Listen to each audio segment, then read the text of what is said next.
65 knots, speed.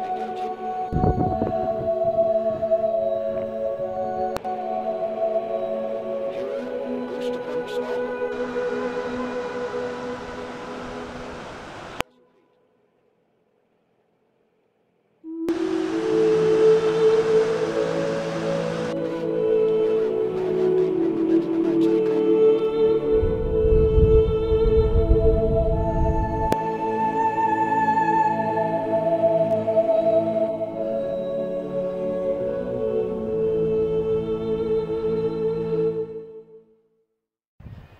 Alright guys, you got the Wildcamp and Pirates here. This time I'm back out in Tilberthwaite again, next to Coniston, but I'm on quite a different mission this time. It's to locate the crash site of a Halifax bomber, which happened during the Second World War. So come along with us and see how I get on.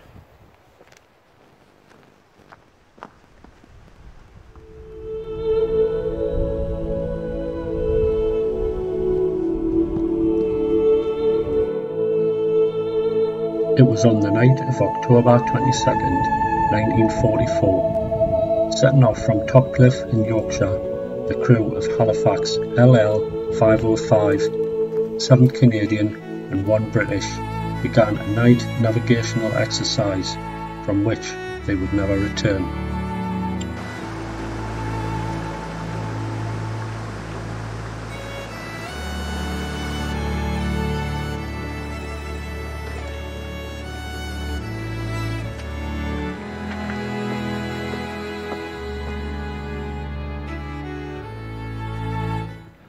Because the crash happened during the training manoeuvre, I don't think it gets the recognition like what it should, but it still doesn't take away the fact that 8 people died, brave people, during that crash. So I hope by doing this video it just highlights that a little bit better.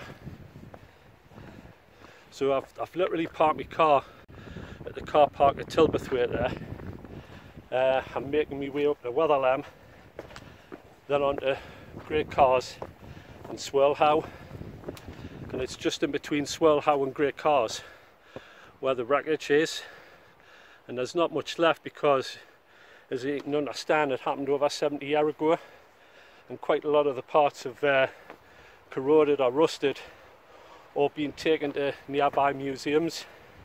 And the engine is at the Ruskin Museum just down in Coniston there. And of course you've got trophy hunters as well, which will have pillaged the site. So when I get there, I'll be dropping back down into Levers Water, where I'll be setting up my tent and maybe trying a little bit of wild fishing and trialling out my new rod. Get yourself out and try a little bit of wild fishing, because you know it makes sense. Have a look at this.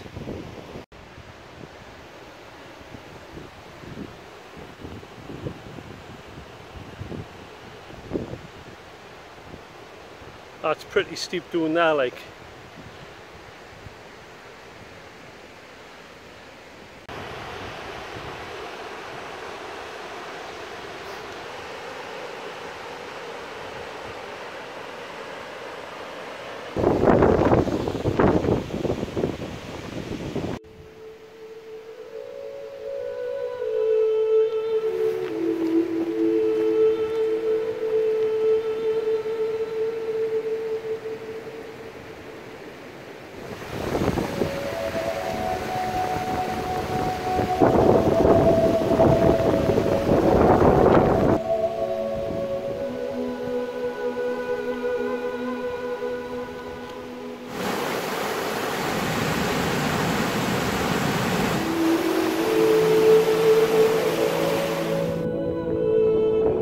The crew were to hit bad weather over Cumbria and failed to get a visual fix on the landscape below, and crashed on the ridge between Great Cars and Swirlhow.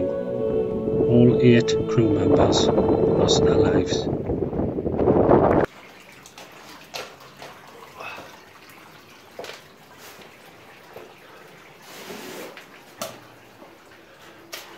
Quite a nice little find this.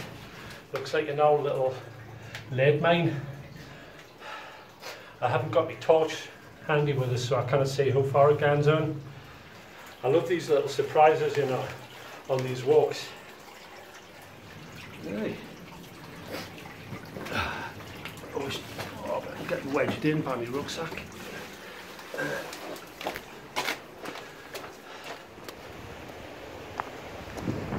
Have the lamb stop screaming, Clarice?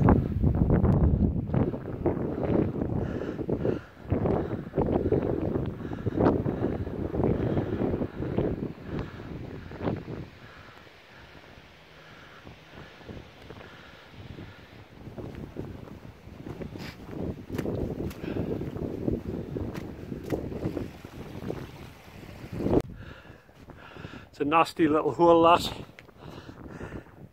It's obviously fenced off for a reason.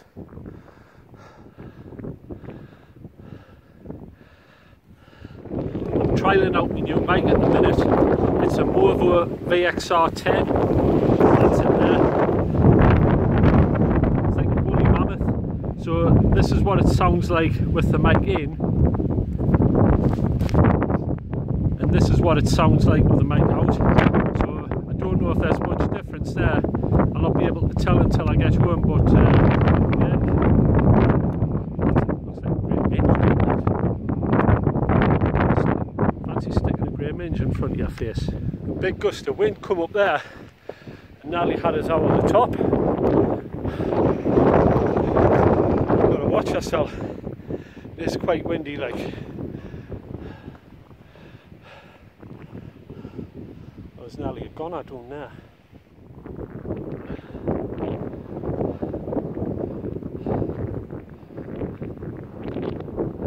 That's what I'm faced with. I thought there's an easier way up. Especially in this wind.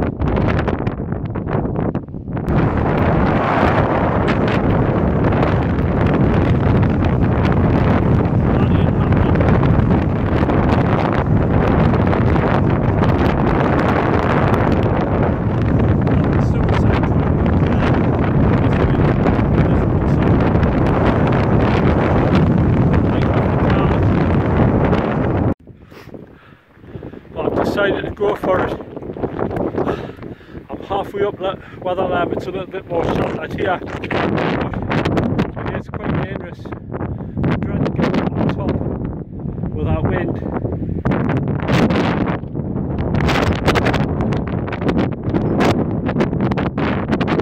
Here's a way anyway. That has probably been the most scariest thing I've done, climbing up there. 3-point contact at all times. The wind nearly blew us off a few times, but I think I'm just about on top now, hopefully. I had to summon just about every bit of courage in us, like. I'm not a one for heights as it is, but that like pushed me to my extremes, that. The wind nearly blew me bandana off. That's how strong it was. I'm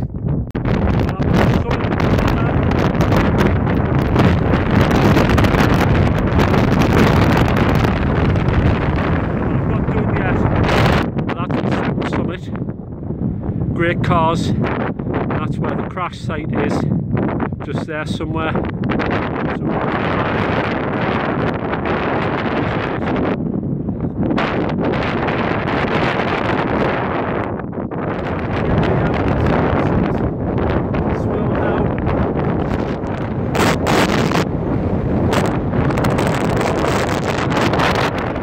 Finally reaching the crash site, drained of energy and slightly dehydrated, it became clear that there wasn't much left of this great plane remaining, other than the under fuselage, a plaque bearing the names of those who lost their lives, and a memorial cross.